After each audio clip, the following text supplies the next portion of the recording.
Hey guys, what's up? This is Brett. Welcome to this week's episode of Friday on the Turntable. This is going to be the second video in my series on album artwork and design. If you missed my previous one on Peter Seville, I'm going to have a link for it down below in the description box. For those of you guys that expressed enthusiasm on that video, thank you so much. It inspired the continuation of this series. So today I'm talking about Anton Corbijn, the Dutch photographer, music video director, and film director. I was first exposed to his work back as a 13-year-old kid, opening up and seeing the cover of U2's The Joshua Tree, really being captivated by the black and white photography and the imagery and the mood that the photography created.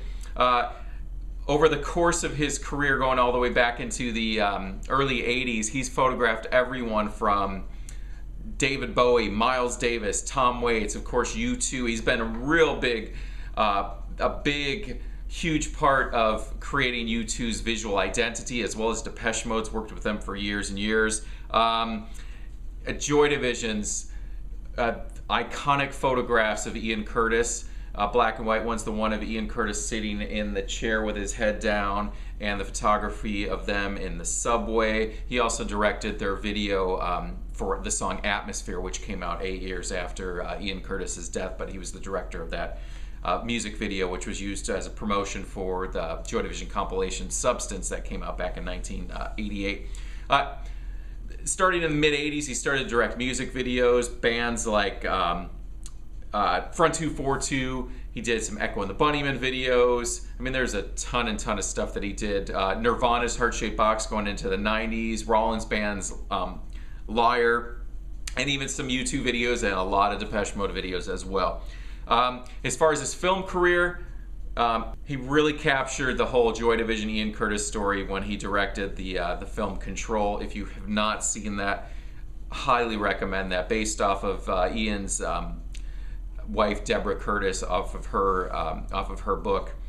Just a beautiful film, intense, sad, but just a great film. And then more recently, a few years back, he directed The American, which starred George Clooney. So let's start talking about his photography that was used on lots and lots of album covers. So I picked 5 items from my collection. I'm going to start it off with a bang right here. 1990 Depeche Mode's Violator. This is the new reissue that just came out on Rhino Records. You know, like I talked about in Peter Seville's video, if you compare it to like Joy Division's Unknown Pleasures, sometimes just such a simple image makes such a huge statement. And you can see the Violator font in the middle, and then you have that rose, which is painted red and photographed, and you see the light reflecting on it, and it's just such a beautiful image, and it just signifies, I think, the album's identity.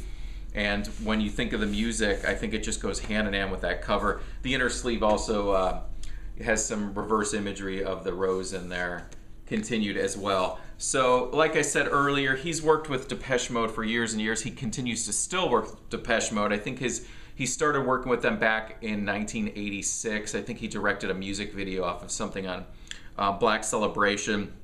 And I should also mention with Violator, he also, in addition to doing the photography for this album cover, he also directed the 4 music videos: Personal Jesus, Enjoy the Silence, Policy of Truth, World in My Eyes. So he continues to work with them to this day. He had a hand in the photography for their new album as well. All right, number 2, Nick Cave. I pulled out a 7-inch single here. This is for Into My Arms, which came out in 1997. The opening track from The Boatman's Call. Now, Anton also did the cover photography for the accompanying album Boatman's Call, as well as the other single that was released from this album. The reason I'm showing Into My Arms is just because this song is just so incredible. And my girlfriend and I were actually driving today to lunch, and we were listening to In Excess in the car. And when I got home and I started to prepare for this video, I was just looking up something about the In Excess song that I was listening to, and then I found out just a little connection that at the singer of In Excess's funeral, Michael Hutchence, Nick Cave actually performed Into My Arms at his funeral. So it kind of was this little interesting little tie-in there.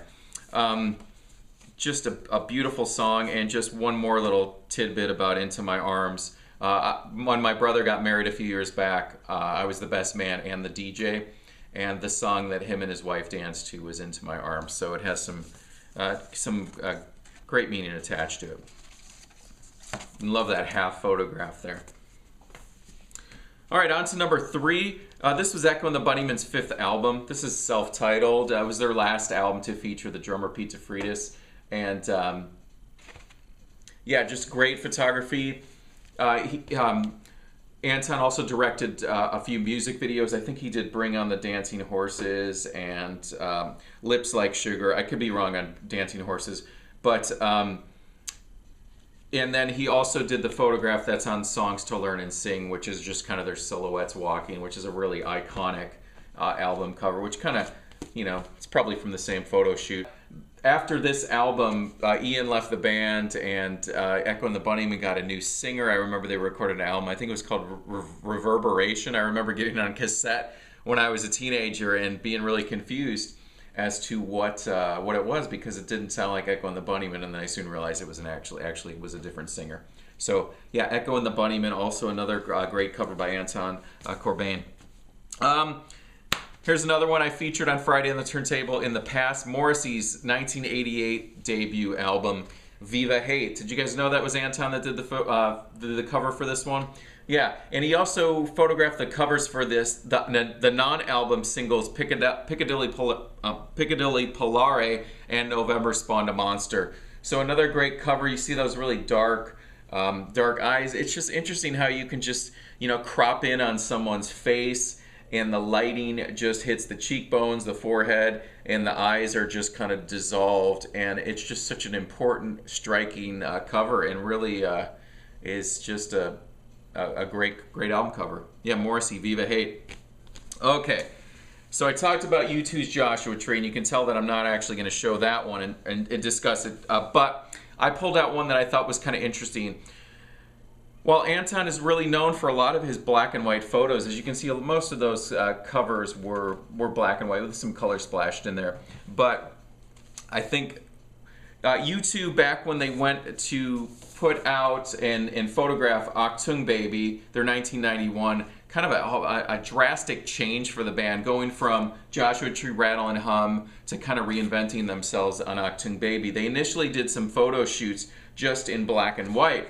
And what they did is then they did a second shoot with color, and the front cover has 16 tiles on it, just all photographed by Anton. The back cover, 16 more tiles, and this is actually an original German pressing. The inside, half of the inside sleeve has another 16 tiles there, so what do we got, 32, 48 little photographs there. Although the back cover doesn't have full pictures, because it has the a track listing on there as well, and some of the credit information here. But just beautiful photographs. I'm going to hold that up so you guys can see it. Most of you are probably familiar with this, but just great photographs of the band. U2 really reinvented